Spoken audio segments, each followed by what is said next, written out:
It's only about a year old, but police credit a statewide drug database for cutting drug abuse and the crimes it causes.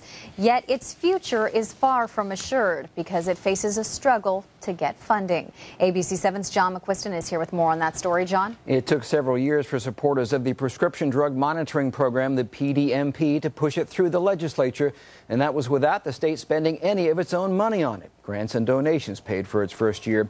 But when that money runs out, will the state step in? How much impact has Florida's Prescription Drug Monitoring Program had? It has changed the drugs police see on the street. Starting to see a little bit of heroin come back, and that sounds bad, but that's good. That's good, Sarasota County Sheriff Tom Knight says, because it means the prescription drugs that made people call Florida the pill mill state have become shorter in supply.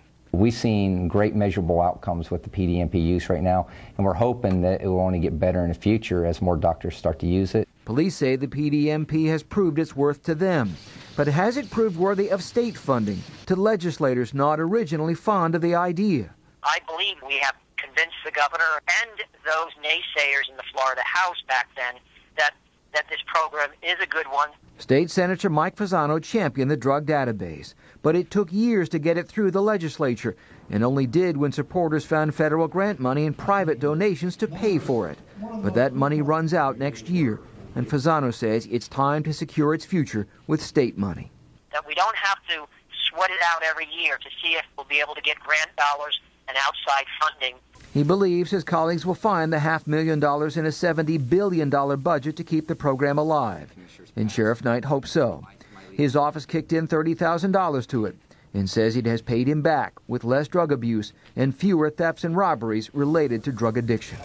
It's something that's needed, and it'd be terrible for the state of Florida to lose it.